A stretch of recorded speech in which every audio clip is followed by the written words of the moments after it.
Hello everyone, welcome to Conversations with Projektor episode 2. Today the topics are as follows, and we'll start with the topic, should I leave inactive parameters on in EQ8? Is it better to have all EQ8 parameters on and just move the needed one, or is it better to keep it more clean and turn on only the needed switches? Well, personally, what I value in my EQ is to have a lot of quick settings at my fingertips, and the way that you do that is by leaving everything turned on, and crucially by having your curves already set up the way that you want to use them. So I know that I'm probably going to be using quite a few bells, so I have 5 of them, and then I might use a low pass, I might use a high pass. I believe these are turned off in my standard EQ. Okay, so only the low pass is turned off because I might need to EQ my bassline and then I need to turn it off. But I could actually turn that on. That's, I think the reason why I keep it off is because that's something that I might forget, and then you can have negative issues with the phase. But for the bells, there's no like audio quality difference between leaving them on or leaving them off. If there's no gain applied, then it's not going to cause any phase shift. And I just find that having them on just makes it quicker to dial in the settings that you want. Maybe CPU-wise it is better to keep them close, but it will make a difference on maybe more hardcore EQs and more crowded projects. I mean, to be honest, the amount of EQs that you need in order to have that have an impact, those bypassed bands, I guess, it's not going to have a real impact if you're working on a better PC. If you're working on a PC like I am, which is, I mean, I guess it's a standard kind of PC nowadays, because I built it last year. It was an upgrade from an old PC, so I spent like $800 in total on components. But there were a few components, obviously, like the case and the power supply unit and some of the hard disks that I could keep from the other PC. So I guess you would say that I'm working on a €1,200 PC from like last year. In that case, I would just say like there's no issue there. Maybe if you're working on a bad laptop, then yeah, it would make a difference. I don't think I've had CPU issues for like since I made the upgrade actually. I don't know, maybe the laptop, it's because it's a laptop, it is under, like they set it to a lower performance for cooling reasons. One of the things you have to take into account is that a tower like this has, you know, massive amounts of airflow and stuff like that. So maybe a laptop has a little bit more difficulty. In Turkey, 1200 is worth a 2000 model car. Yeah, it's going to depend on where you're at, obviously. Here in Italy, that's not the case. That's still in computer part territory. Is my Ableton skin too dark? I see lines and blocks and music comes out.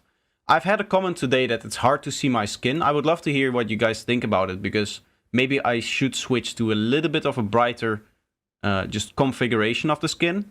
A lot of people say that it's hard to understand what is going on. And for me, that's not the case whatsoever. I really like the darker theme. That's the reason why I have it as well. There's another group of people that says like it's really nice that you have this darker, unique theme, because then you stand out a little bit more from, I guess, the Ableton crowd. But I would love to, like, some people say that it's hard to understand what's going on in my DAW. Like, it's hard to see things. And I don't really get that. Maybe they're people that are watching on a phone or are watching at a lower connection or something like that. Of course, I'm watching this on a 27-inch monitor without any YouTube compression. It took me a while to get used to it, but it got better the more I watched. What is the issue then? Is it just the darkness of it, or is it visibility? Because I guess I could just turn up the overall brightness. I'm not even tweaking this too much, but if I set this to 200, say, does this make it easier to see? Because to me, all it does is it messes up these colors. Like, these colors are a lot less saturated now. I would love to have this brightness, but with more saturation, I guess. Because around here, the colors really start to pop. But maybe this is better for visibility, because then the whites come out more. The grid isn't super prominent. I cannot turn that any higher. This is the highest that it will go. And in fact, it is less apparent when it's this bright. Right? If I set this back to 100, I guess not so much. Obviously, this low, it goes way too low. But I do agree that sometimes maybe the grid can be hard to see. Although on the clips, you can see it. I think I'm going to test it like this, if it's better like this. I like the brightness of the text this way. I don't like the colors this way. Maybe I need to make my own skin and make it and edit it a little bit so that maybe in the playlist only, it is a little bit easier to see the grid lines. My monitors are pretty dark, so the grid is hard to see. I don't know how important that really is for the stream. I could maybe, yeah, that's what I'm saying. For the grid lines, I could maybe turn it up. I have been producing with this skin for years, yeah. Before this, I used the normal dark mode that is in here. Which, I mean, is okay. It's a little bit ugly now, but I'll get used... Like, this is a very industrial kind of gray. You know what I mean? It reminds me of oil barrels. Whereas the other one reminds me of, I guess, Premiere Pro. Which is also not a great thing. But like, this reminds me of a proper dark mode that you get on, for example, Discord. Or even in the YouTube chat. This is the same kind of dark, I guess. I don't even know how relevant the grid would be for production. Well, the grid, when it comes to production, it's what you line things up to. So it's nice to see, for example, if I'm zoomed out like this, that you're able to see the structure of everything, I guess. And that you're able to see all of these lines going down and that it's not just completely gray, right? That it can be anywhere, I guess. Like if I select it, you should probably be able to see much clearer, at least where the lines are. And then you can see for the bass, for example, and for the structure up here, where exactly everything is aligned.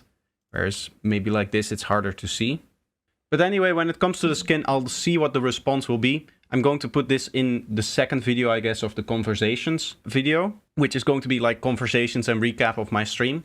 And then I'll just see in the comments if people, when they're discussing this topic, have any problems with the skin. I'll put this fairly early on in the video so that people will probably comment on it. Now that I'm saying this, it's going to go in and everybody will comment. But I'll just see what people say. If the skin is good like this, maybe, as I said, I can make one that is essentially the same skin but a little bit brighter so that the lines show up a little bit better. Or maybe I can even get the lines to just be darker still. But are you zoomed out max? My zoom is set to 85. I do like a little bit of zoom because I want to have the space. I realize now that I can probably make this shorter to line it up with my camera. So now I have a little bit more space in the middle as well. But just overall, I like to see a little bit more. I like everything to be a little bit smaller. But again, also that is something that I'm willing to change on if that for some reason lowers the quality of either my stream or my videos. Because that's what it's ultimately all about. I can use, or I can learn to live with a different skin if it massively improves the quality of my videos. So that's why I'm having this discussion right now. They're used to the normal skin. I guess so. The normal skin just burns my eyes. This one over here, the default one. This is terrible. I don't want to ever look at this. So for that reason, obviously going from such a very dark thing, but also all of my other software and everything else that I watch and use being in dark mode, I would hate to have to use Ableton like that. You can still see where the tracks are for the most part, so it's okay for me. Well, that's the point at the end of the day in terms of arrangement. I guess you mainly see it when I'm like zoomed into it and have them open. I'm just going to try this one stream with the higher brightness to see if that makes a difference. I'm going to look after or backwards in the stream, look at the compression and stuff like that. So that's another thing that I can do. There are some Reaper themes where they use colors. I know there's some pretty terrible Reaper themes out there. I also have my Reaper set to like be very dark like this. I basically took the background color, because in Reaper you can actually tweak the colors and stuff like that. You're not able to do that in Ableton. There's no like theme editor in here, at least not that I know of. So for that reason, I cannot change it easily in here. Otherwise, I could just slightly turn up the grayness, I guess, of the skin. But yeah, in Reaper, you can edit the skin, I guess. So that's what I did. I just went in there and took the background color, or the background color, and made that like a very dark gray like I have in Ableton. Which plugins do I use for reverb and delay? What plugin for reverb and delay? For delay, I use Echo Boy or the default Echo here from Ableton. And then for my reverb, I mainly use M-Turboverb. Fairly rarely I go with H-Reverb or Black Hole or something like that, or any of these other reverbs. 95% of my reverbs come from M-Turboverb. Do you prefer Echo Boy Junior over standard Echo Boy? Well, I only have the Echo Boy Junior, so I couldn't tell you. But I do really like my Echo Boy Junior. And I think this part here isn't available in a normal Echo Boy. I could be wrong though. I could have missed something in the videos. but I think that you have these 7 different choices of like the tonality of your delay sound. And I like the wide functionality. So really, when it comes to a delay unit, Echo Boy Jr. is all that I need from it, in that it gives me the sounds that I'm after. I'm trying to improve everything for 2024. Okay, I'll show it like this. If you go to my Discord chat, there's this general form, right? Which not a lot of people use. It doesn't get a lot of use. This is actually where you can ask questions and they'll stay in here as a topic. So this is nice for topics that you want to discuss that are handy to like have around. And one of the things that is currently in here is the what can I improve for 2024 topic over here. There were already some discussions in here. So this is like a longer thread. You don't obviously have to read all of this, but you can if you want to. The first question though is fairly important. It's just like a simple question on what can I improve on my content. Any type of specific changes to videos or the products, as you can see.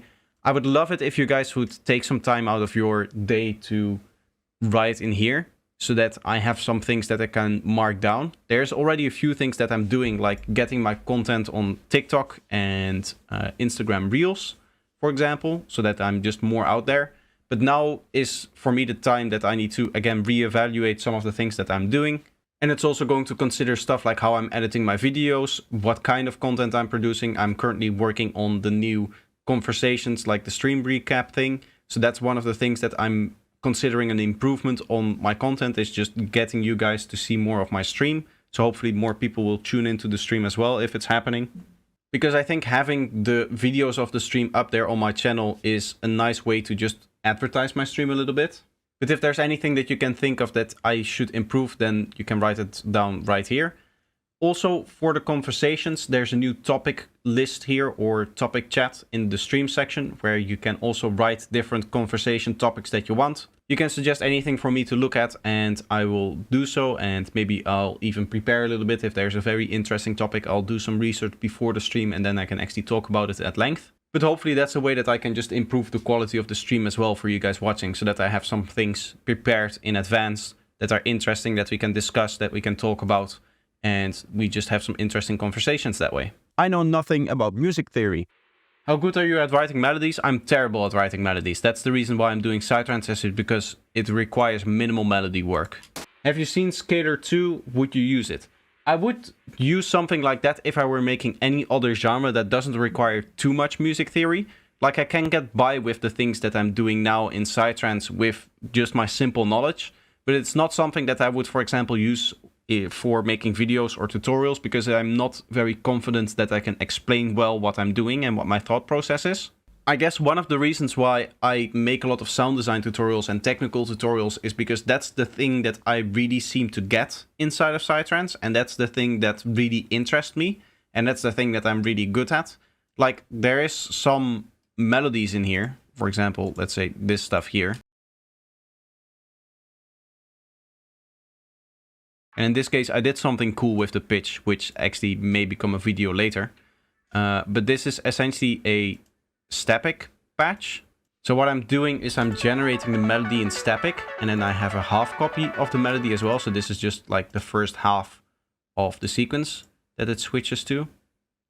I didn't mess anything up there in terms of automation, right? No. So you can see it goes from 1 to 2 here, and then it goes up as well in terms of the pitch that it's playing. Having it still in Frisian mode in the root of the key that I'm using, so it still always makes sense in terms of the melody that it plays. So these are, I guess, the kind of melody hacks that I have that I could use. But other than that, there's not really anything that I do specifically. I guess the only other thing when it comes to making ARPs is that I can sometimes check in A minor or C major, because then you use all of the white keys. But I write a lot in Frisian, so even then you have to take into account that, I guess, the key that is normally the B becomes A sharp if you're working in A minor. And then you just transpose it to whatever key that you're working on in the track. I guess that's how Dash makes a lot of his music, because I think he pitches the MIDI after making it or writing it in C, from what I've seen of some of his content. At least he used to do that. I don't know if he still does that.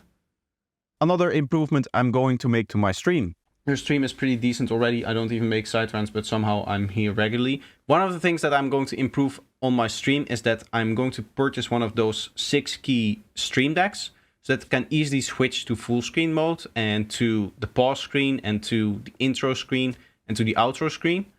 And then I'll also have an OBS scene for my DJ setup, which I will get into very, very soon, hopefully in the coming weeks. Maybe in 2-3 weeks, I'll guess I record my first live setup, and then maybe later on I can see if I can do it in a live format as well. Those are the things that I can think of when it comes to improving my stream.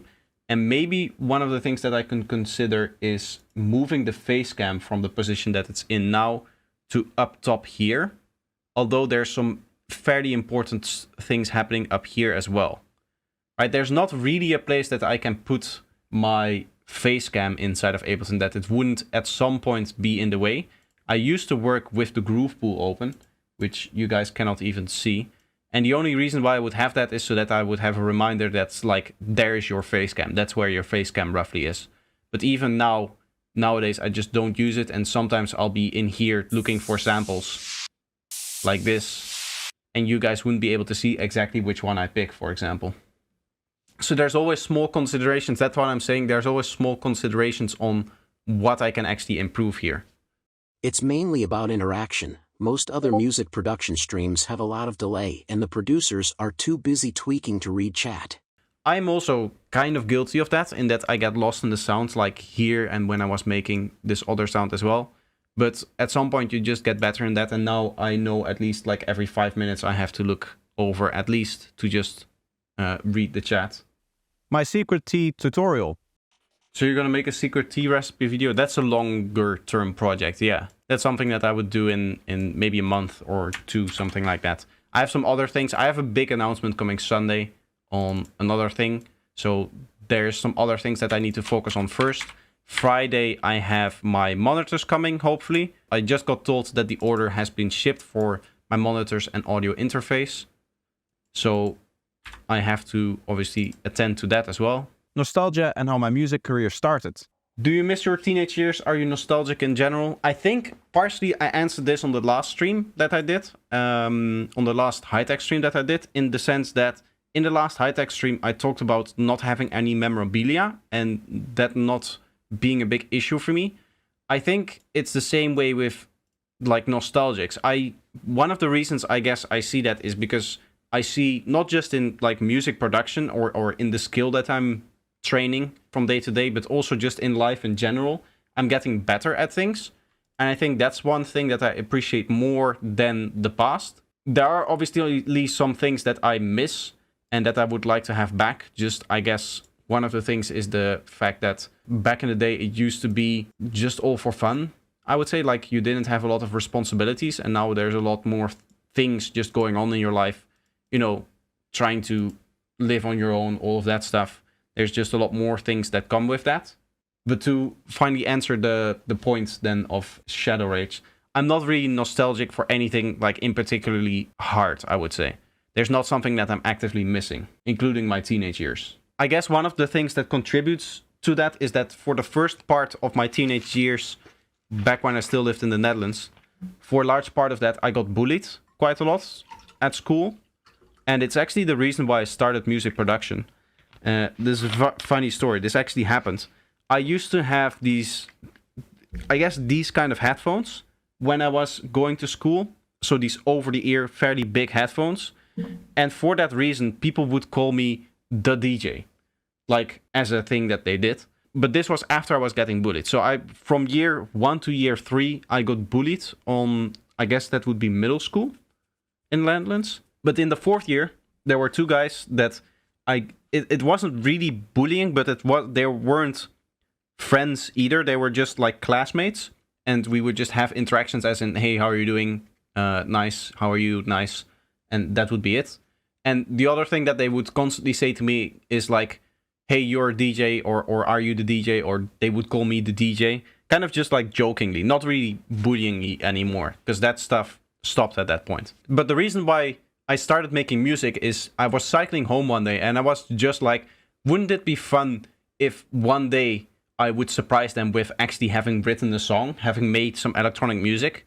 So that's how I got into it, because at that time I was really into listening to dubstep. And I found immediately that that was really hard to create. But from there, I learned about the existence of FL Studio. I started experimenting a little bit. And then I guess after a year or so, I was like, oh, this is actually really cool. I want to continue doing this. I want to make this my hobby. And I stopped playing games for the most part. Anytime I had some free time, I was making music. And that just kind of spiraled out of control. And now 10 years later, I'm making it into my career. How I recreated Deep Jungle Walk by Astrix. Have you tried remaking tracks from professional producers like Astrix or Ace Ventura? Yes, I did a remake of Deep Jungle Walk. I got pretty far with that. I can show some parts actually, quickly, if I can find the project. There's a lot of old projects in here. Maybe it would be cool one day to just go back and to have a look at those actual projects that I used to make. But I believe there will be an Astrix Deep Jungle Walk remake in here. But yeah, remaking stuff is definitely a way to practice properly. One of the things that I do as an exercise sometimes is not really remake a track, but just map out a track. As in, you put a track in your project and then you make a MIDI clip for every element that you hear, so that you can kind of mark where all of the things are in the track, so that you can make sense of how the structure is supposed to work. So you're not really copying a track then, but you're just trying to make sense of it. There's probably some plugins in here that I no longer have. Also, media files are missing. This whole project setup is old. It is my old structure and everything. But there is some Astrix stuff in here, definitely. Oh, this is just the... Is this the actual remake now?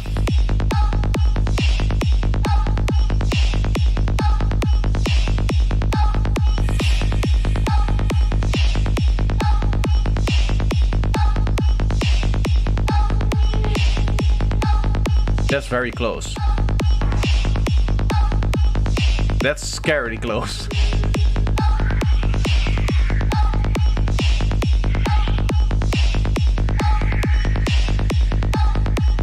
Even like the vocal texture is kind of the same.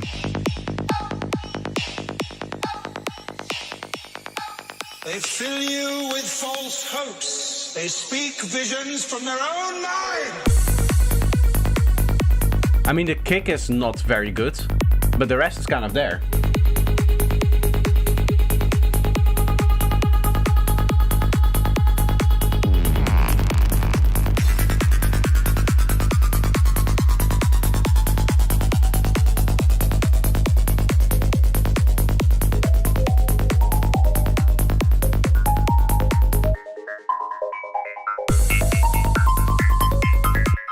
There are some issues with it.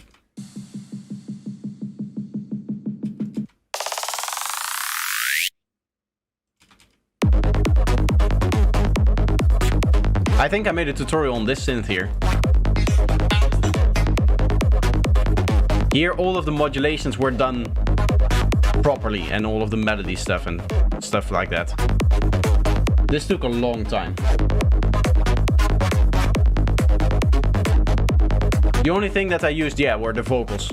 And even those are actually sourced externally, in that they're from a sample pack from somewhere.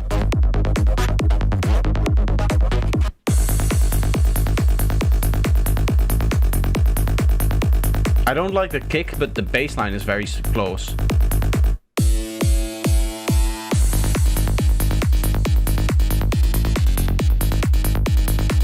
You can hear that there's something off with everything, but the idea is definitely there.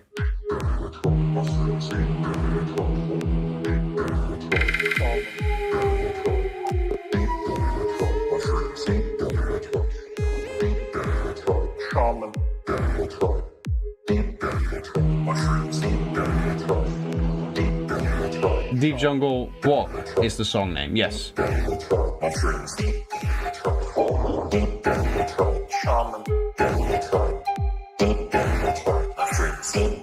These vocals, I actually sourced them from individual Terence McKenna things or John Watts things. I don't exactly remember which ones I got them from, but they are there.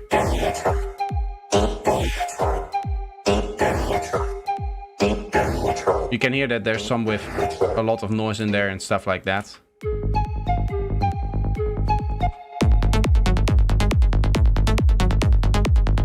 This lead is very close.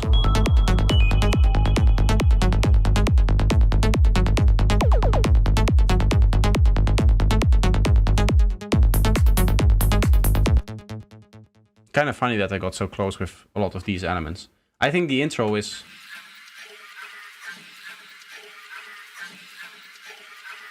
pretty close too. I do have the chant itself, actually.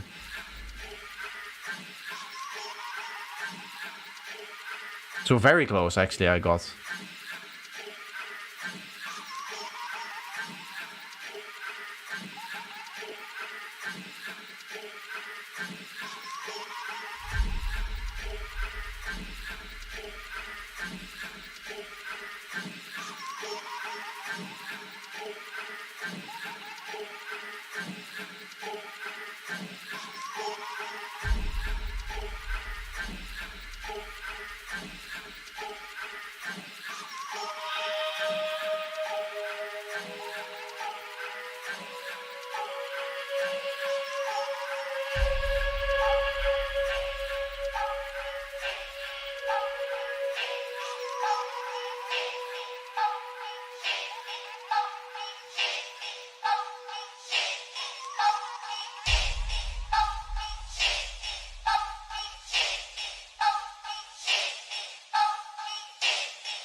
It's like, do we have Deep Jungle Walk at home? Yes. What's the meme like? I would like a Deep Jungle Walk. We have a Deep Jungle Walk at home. The Deep Jungle Walk at home. That's the meme, right? That's how it goes. It was a very fun project, and I did learn a lot doing this, actually. I would recommend doing something like this, because there is a lot of very intricate detail that you have to listen for to be able to do this. I guess one of the things that I could do now is try to improve upon this version that I have, and just try to expand it even more. Once I get the monitors, I should be able to be a lot better, both in the terms of the production that I have, as well as the, you know, the quality of the audio that I'm going to have in a few days once all of the monitor stuff is set up. I am actually very excited to play with the monitors, to just hear my music, how it sounds in the context of an actual, I guess, proper studio equipment as well. Astrix at home is this stream, yes. I am also bald, so it does check out. How my music has improved over time. I am happy that you can actually hear the quality of my music improving a lot in terms of just tonality and how it all sits together and how it's all frequency balanced. Part of that is obviously because in the other one, I wasn't really worrying about that. I was just trying to get the details of the sound design right. But just overall, the way that I've been doing production mix has really been improving. And I'm starting to feel like I'm going to get to a point sometime soon that I no longer have to do, technically like have to do it, which is my Reaper mixing. So exporting for mixing into Reaper. But I'll still probably do it because I just generally like the workflow. Like I have the capabilities now to just in the production nail the mix the first time, but being able to go over it and having to doubt everything again is an easy way to make sure that all of the things that you're doing in the mix actually make sense. And it just gives me an extra level of confidence in the mix that I'm presenting, I guess. What monitors did I get? I think I showed this on stream as well last time. But I'll pull it up once more. If I do this, does it show my address? Yes, it does. But I can show this part here. So these are the cables. This is the new audio interface that I'm going for, the Minifuse 2 Black. I have two big stands for the monitors that they can rest on, and then the monitors themselves are the Atom 7Ts. As you can see, they had a bundle going on, so the price of the monitors is this, and that includes the stands as well. That's why it says 0 over here. I didn't actually pay $0 for the stands and the monitors themselves. They are very nice from everybody that I know talked about them. Like everybody's saying that they're very good. So I'm glad people do have good experiences with them. One of the things that is going to be an issue though is getting them on the desk, because they're definitely a lot bigger than I initially expected. I need to move my desk back this way quite a bit for it to actually sit in here to be able to fit in here. But that's something that I'm going to have to figure out later. It is wild you went this far into your journey without monitors, but I hope you enjoy them. I like to think that it gave me a particular understanding of how important it is to listen to professional music before you start doing anything, and to listen to, or to know how your system actually sounds. And part of it is, I guess, the reason why I'm so dependent upon analyzers, and the reason why I learned or taught myself to use analyzers at any possible time. Like, I already have my psy-scope set up just so that I can look at what I'm doing and see like, okay, this is exactly what I need to do. This is exactly how it's supposed to be. There are no issues in here. This bass still needs a little bit of cleaning up, and like the transient can be a little bit lower. So I'm already capable of making some mixing decisions just based on looks and not necessarily hearing them.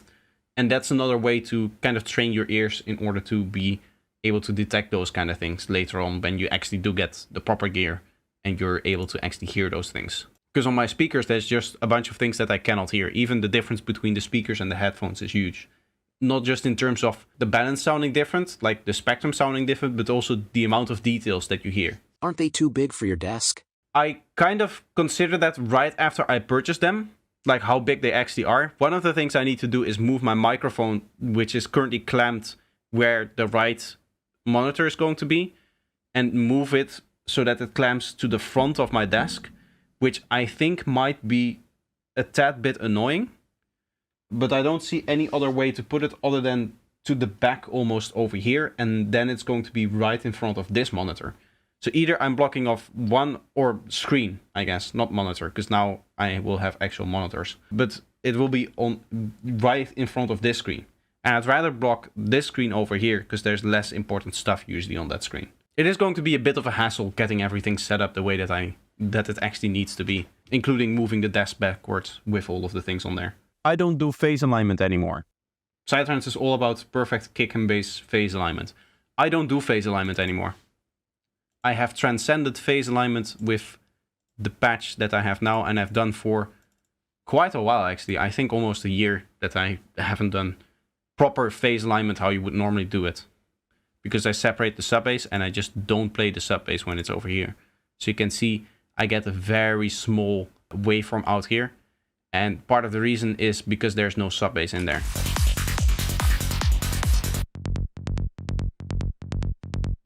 Do you hear it?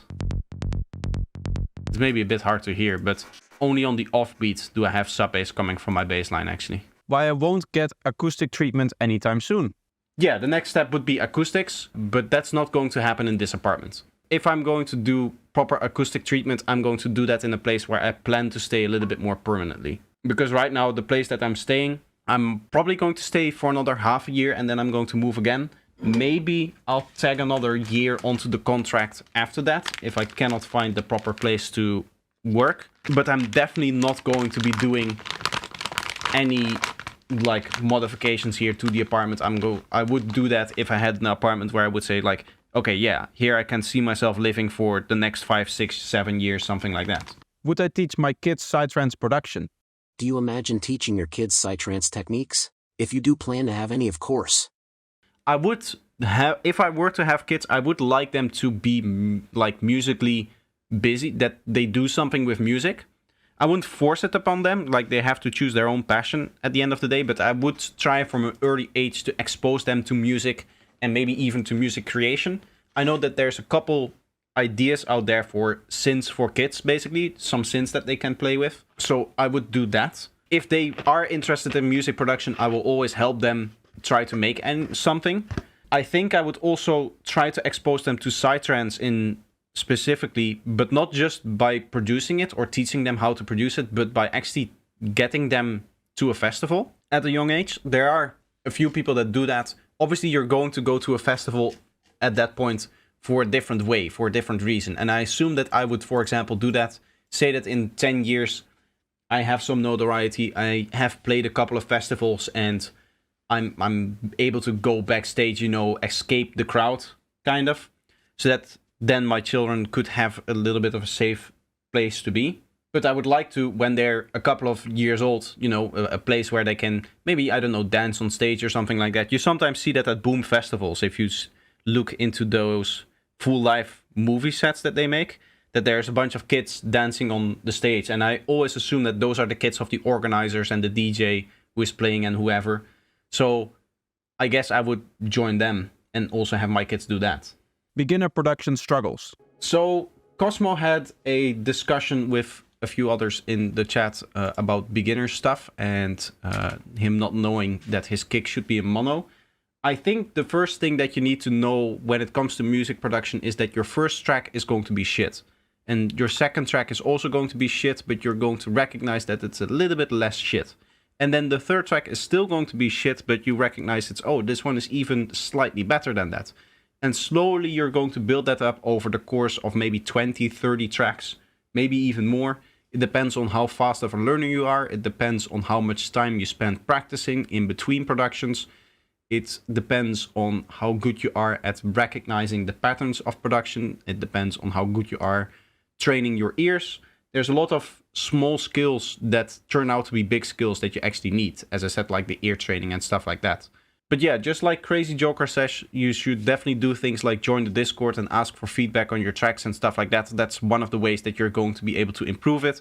And you submitted your track for the feedback on stream as well. So that's also another way that you're, you know, getting somebody else to catch up on the most prominent mistakes that you're currently making. Because in the first few productions that you do, you are going to make those mistakes. Like, indeed, not having a mono kick drum. That's something that you have to learn, because somebody needs to tell you that that's something that you would need to do. Maybe someone will hear some kind of improvement. There definitely will be improvement. And as you said, you like to do it for just personal use, I guess. And not so much for trying to become, I guess famous is not the right word, but getting your music out there for others to listen. And in that case, if it's just a passion project and you enjoy doing it and you enjoy the music that you're making, then that's enough. But if indeed you're planning on playing in festivals and getting your music heard and getting your music out there at some point, then there are just certain things that you need to do in order to make sure that your track actually works from a mixing perspective, from a technical perspective. What if I'm bad at mixing and EQing is almost non-existent in my tracks? Is there a point to make you listen to it? Yes, of course. I can still appreciate the ideas of your track. When it comes to the mix, it's the final, I guess, 20... Yeah. So say that the production is 75%, right? The ideas that you put in the track, then the mixing is 20% and the mastering will be 5%. At the end of the day, you can get extra 25% out of your track by mixing and mastering. But if the idea itself is bad, then no mixing or mastering is going to make it into a good track. So that's why the most important part, in my opinion, is still the production and just the ideas that you have in the track. So it does make sense, yeah, for somebody to listen to an unmixed track. They can just tell you like, okay, I like these ideas, I maybe don't like these ideas, and this is some things that you could change, this is some things that you could adapt. But when it's like the packaging on the phone, right? If they hand you your phone in a plastic bag without any packaging in there, with all of the items, all of the accessories just tossed in the plastic bag, you would be like, okay, this is not the best thing. I don't like how I'm being presented this phone here, this phone that I just spent a lot of money on buying. But they can just put it into a box of paper and just put a few separators in between, and then already the presentation is a little bit better, but the phone is still the same. The accessories are still the same. Panning versus stereo widening. Personally, I never really pan stuff. I think that what I like more in terms of stereo sound is to just play with the stereo width of the sound, which is something like this, right? So this is a plugin. It's not necessarily panning, which it can also do over here, but this is just the overall width of the sound. So I'll bypass it so you can hear it.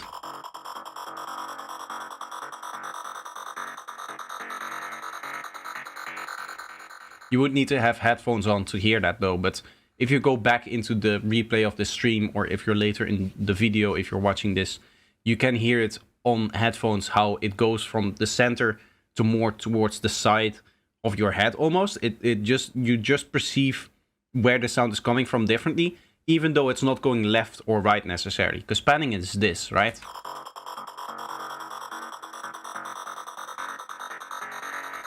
You can clearly hear that that has some direction to it. And yes, it again makes it so that the sound either comes from here or from here. But with the stereo width overall, it comes from both.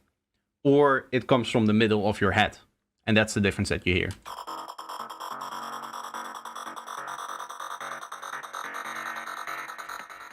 And that's another, in my opinion, better way to just make the sound more exciting. I don't think about the stereo width in the arrangement.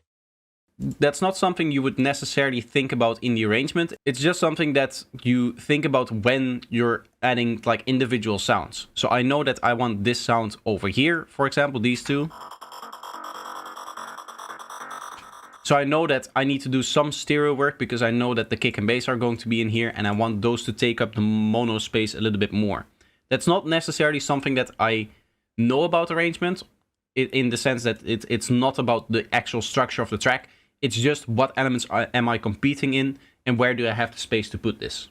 Should you use EQ cheat sheets? Google for EQ instrument cheat sheet or something like that. There are very good ones that show which instruments lives in which frequency range.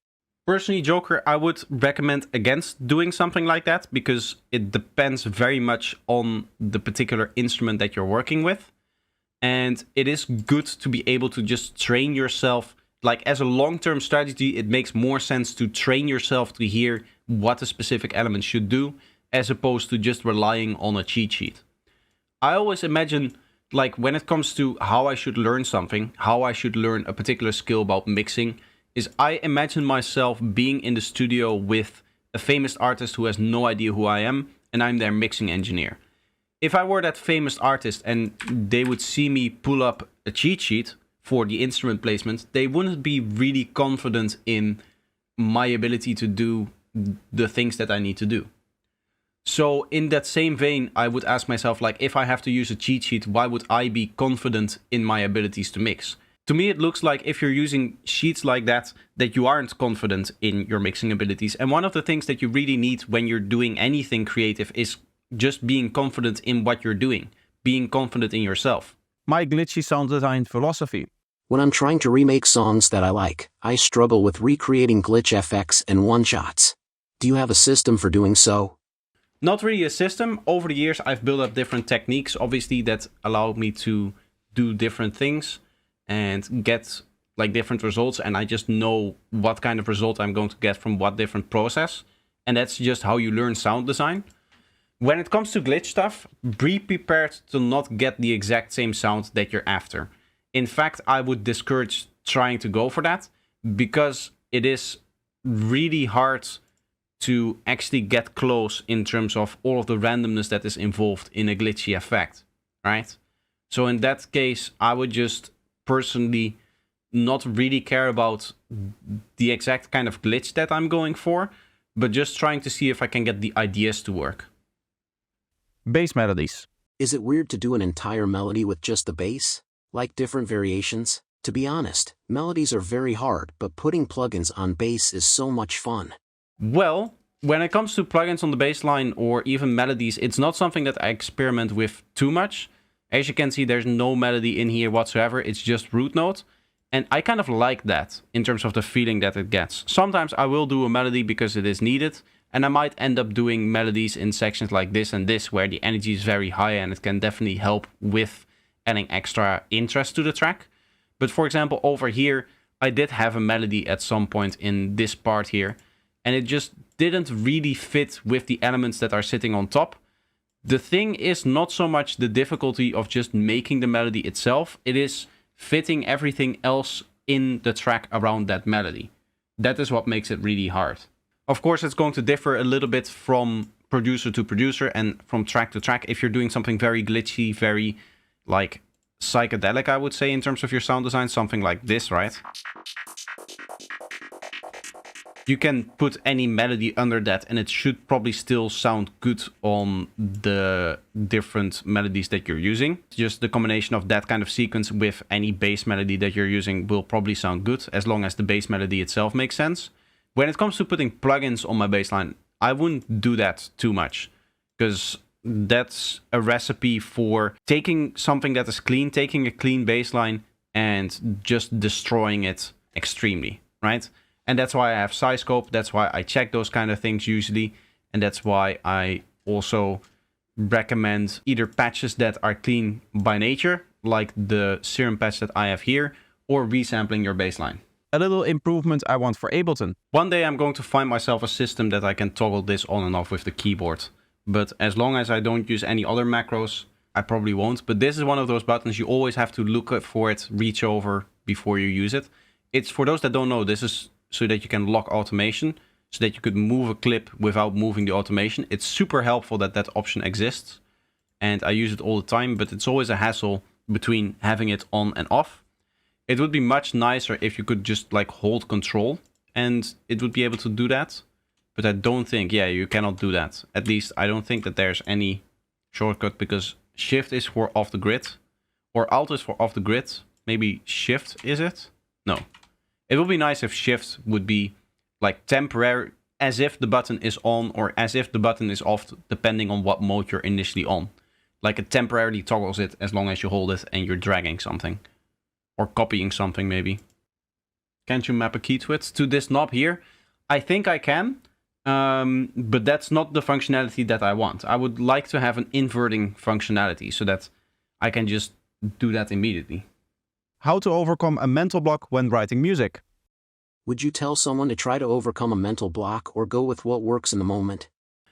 Well, I'm assuming that you're talking about like not liking your own ideas when you're writing your music. And in that case, it is something that will always happen as long as you spend too much time on your project. What I mean by that is, like when I'm producing as well, I'll produce something and I'll have some idea and I'm like, okay, this is cool, this is sounding very nice. And then I wake up the next morning and I'm thinking to myself, like, what the hell was I doing here? What even is this as an idea, right? Sometimes you just have ideas that seem really cool in the moment and that just don't work. And that can cause a blockade in that you start to think that you're only going to have those kind of moments, which is not the case. You're always going to have at some point like this one breakthrough of an idea that just really stands out and really sticks. And you just need to continue producing until you get one or two of those ideas per track. And from that, you can use those ideas to balance off and bounce off any of the other ideas from, right? So in this case, right now, the track really doesn't have any of those ideas for me yet. And I know that it will probably be likely that it takes a lot of time for me to actually get those ideas and get that magical element that is going to identify the track for me in the track. So what I do is I just continue producing until I get that. I know that I like, for example, the kick and bass and the structure and some of the ideas that already sit in the track. And I just need to continue working until I hit that sweet moment that I'm like, oh yes, now I've found the exact element that makes this track work. But you're not going to find that on your first try. You're not going to find that on your second try. It is something that you need to iterate on and spend a lot of time on before you actually get to a point where you're like, okay, this is the element that is going to make this track for me. My take on remixes. What's your take on remixes? I have a hard time coming up with ideas completely from scratch. However, when I rip MIDI and try to make something original from that, I get into a workflow way faster. I personally don't like to do remixes. I get the appeal both from like a marketing perspective, because you can bounce off the popularity of the track that you're remixing, I guess. And from a writing perspective, in that you already have the idea that you can start working on and you just bounce off of that and you don't have to come up with the very initial idea. As I said, I have my own methods of getting the idea in there and not having to worry too much about writer's block, in the sense that it is really just easy for me to eventually get to an idea that I like. So I know that for certain projects I want to continue them, I want to finish them, and sometimes I just leave them rest for a while. That's one of the reasons why I'm working on 7-8 projects at the time, is so that if a project just really isn't working for me, I can just leave it for a month and then I come back with completely fresh ears and completely fresh ideas that I can then start implementing into the track. And that's usually a bigger advantage for me than having the advantage of already having the MIDI or the initial idea that you're bouncing off the remix, because that can also be a limitation. So for that reason, I'm personally not too big of a fan of remixes. The other thing that I think of a remix is that I need to be able to add something substantially to the idea, right? Like I need to be able to take this idea and improve it in some way. To me, that is the end goal of a remix. I don't like to do a remix just for the sake of having the name recognition from the original track. As I said before, it's a good idea both from a writing perspective, from a creative perspective, as well as from a marketing perspective, in that you're taking the name recognition of the original track that you're remixing. Maybe you're doing some kind of pop song which has a huge amount of views, and you take that name and you make it into a psy-trance track, then you're kind of coasting off the idea that somebody else already had. And personally, I don't like it if my music was in any way associated with that kind of thing. So I wouldn't do that. At least, I mean, I wouldn't do a remix solely for the purpose of having that name recognition. If I want to do a remix, as I said, I want to be able to contribute something to the idea or reevaluate an idea that somebody else may have. I did the live remix there. A couple of months ago I released that, and that was actually a track that I made over a year ago, I think. And the whole thing came about because I was like, oh, I like what you're doing with this vocal. I like what you're doing with the instruments in this track, but I don't like what you're doing with, for example, your kick and bass. I don't exactly remember what my idea was now. But in the original track, I was like, if I had made this track, I would have done it so and so and so. And then I started talking about that, and he was like, well, do you want to remix it? And I was like, okay, because I knew that I was able to actually add an idea of my own to the track. So that's going to be it for today. I hope that you enjoyed these highlights from my stream. If you did, let me know by leaving a like and making sure that you're subscribed, and I'll see you in the next one. Bye bye.